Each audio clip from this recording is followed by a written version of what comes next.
మనం ఆడపిల్లల్ని కండానికి భయపడాల్సిన పరిస్థితి వస్తుంది. ఆడపిల్లల్ని ఎక్కడైనా వదిలేసి వెళ్ళాలంటే భయం. కామాంధుడు ఏ రూపంలో ఉంటాడో, ఒక్కో చోట కామాంధులు బాబాయ్ రూపంలో ఉంటున్నారు, ఒక చోట కామాంధులు దగ్గర బంధువులైన అన్నయ్యల రూపంలో, తమ్ముళ్ళ రూపంలో ఉంటున్నారు, ఒక చోట కామాంధులు తండ్రుల రూపంలో ఉంటున్నారు, ఒక చోట కామాంధులు బంధువుల రూపంలో ఉంటున్నారు, మావయ్యల రూపంలో ఉంటున్నారు. ఎక్కడ ఏ నీచుడు ఎలా ఆ బిడ్డను పాడు చేస్తాడో తెలీదు. కారణం ఇంద్రియాలు ఉన్నాయి, మదమెక్కిన ఇంద్రియాలు ఉన్నాయి, కానీ ఏ ఇంద్రియాలు లేవు? చెప్పండమ్మా, ఏ ఇంద్రియాలు లేవు? జ్ఞానేంద్రియాలు లేవమ్మా. కావాల్సింది అవి కదా. ఈ సమాజానికి కావాల్సింది జ్ఞానేంద్రియాలు. ఒక ఆడబిడ్డను చూసినప్పుడు, అరే నా చెల్లి లాంటిదే కదా, నా తల్లి లాంటిదే కదా, మా అమ్మ లాంటిదే కదా, మా అక్క లాంటిదే కదా అని ఒక్క భావన మనసులో ఎక్కడ పడితే తప్పు జరుగుద్దా? జరగదు.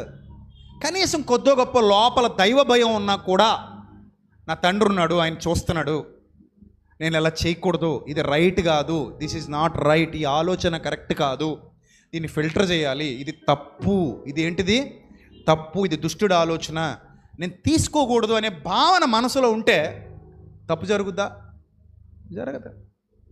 జరగదండి. మానసిక వికలాంగులను వదలట్లేదు, చిన్న పిల్లలను వదలట్లేదు, చివరికరే వృద్ధుల్ని కూడా వదలట్లేదు. మొన్న బెంగళూరులో 70 ఏళ్ల వృద్ధ మహిళ మీద అత్యాచారం, 70 ఏళ్ల ముసలమ్మను కూడా వదలని కామాంధులు రోజుకి పెరిగిపోతున్నారంటే కారణం ఏంటో తెలుసా? వాళ్ళను ఈ చిన్న ఫోన్ ఏం చేస్తుంది? రెచ్చగొట్టేస్తుంది. ఇది ఎలాగా? ఈ ఫోన్లో వాళ్ళు చూస్తున్న అశ్లీల సంబంధమైన కంటెంట్. పురుగుల మందు తాగితే ఏమవుతావు? చచ్చిపోతావు, అంతేనా? కారం కలుపుకుని తాగితే ఏమొస్తుంది? మంట వస్తుంది. మజ్జిగ తాగితే ఎలా ఉంటుంది? చల్లగా ఉంటుంది. లోపల వచ్చే మార్పులన్నిటికీ కారణం ఏమిటి? నువ్వు తీసుకునే పానీయం. ఇన్ ద సేమ్ సెన్స్, లోపలికి ఏది ఎక్కిస్తున్నావో అదే నిన్ను డీల్ చేస్తుంది. రోజు పోర్న్ వీడియోలు చూశారనుకో, అలాగే తయారవుతారు పనికిమాలిన బోకులు, పోరంబోకులు. రోజు నీచమైన కంటెంట్ లోపలికి వెళ్తుందనుకో, అలాగే తయారవుతారు. ఈ సమాజంలో రిస్ట్రిక్షన్స్ ఎక్కడ ఉన్నాయి? సోషల్ మీడియాకి రిస్ట్రిక్షన్స్ ఎక్కడ ఉన్నాయి? ప్రభుత్వాలు ఎక్కడ పట్టించుకుంటున్నాయి? ఎలా పడితే అలా వదిలేశారు వ్యవస్థని.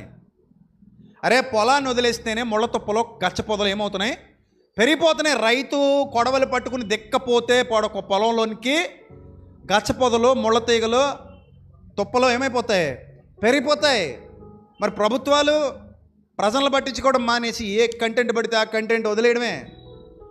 వెబ్ సిరీస్ల రూపంలో, సినిమాల రూపంలో, ఈ ఫోన్లో వచ్చే వీడియోల రూపంలో ఇష్టం వచ్చినట్టు వదిలేస్తుంటే ఇప్పుడు చూసి బాగుపడే వాళ్ళ సంఖ్య పెరుగుద్దా, పాడైపోయే వాళ్ళ సంఖ్య పెరుగుద్దా?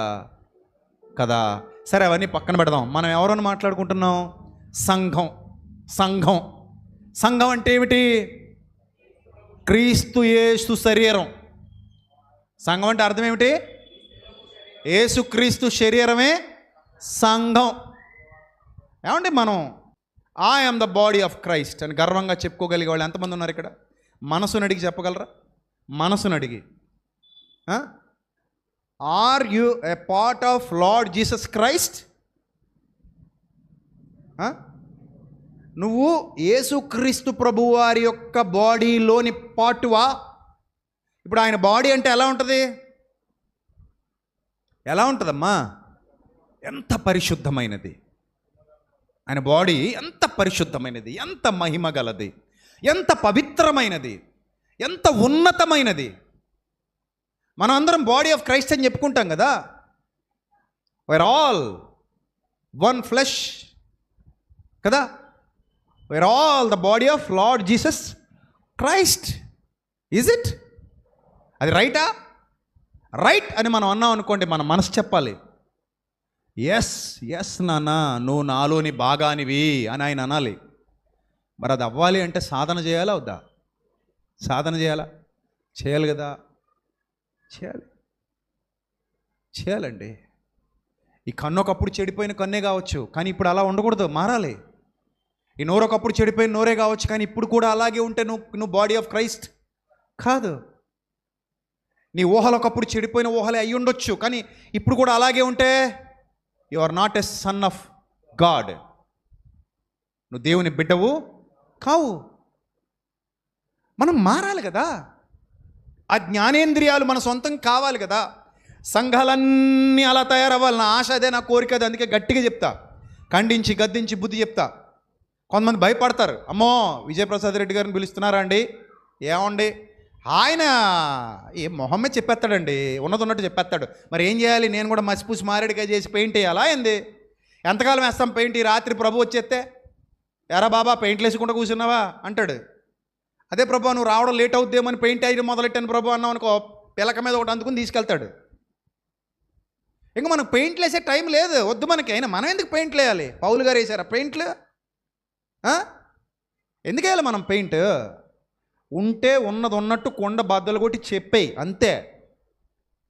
మసిపూసి మారేడుకాయలు చేయడాలు వద్దు, క్లియర్గా చెప్పాలంతే. ఏ ఉన్నా సరే క్లీన్గా ఉండాలి, ఓపెన్గా మాడుకోవాలంతే మనం. ఎందుకంటే ఇది ఎవరి సంఘం? యేసుక్రీస్తు సంఘం. నాది కాదు, నీది కాదు, మన ప్రభువుది.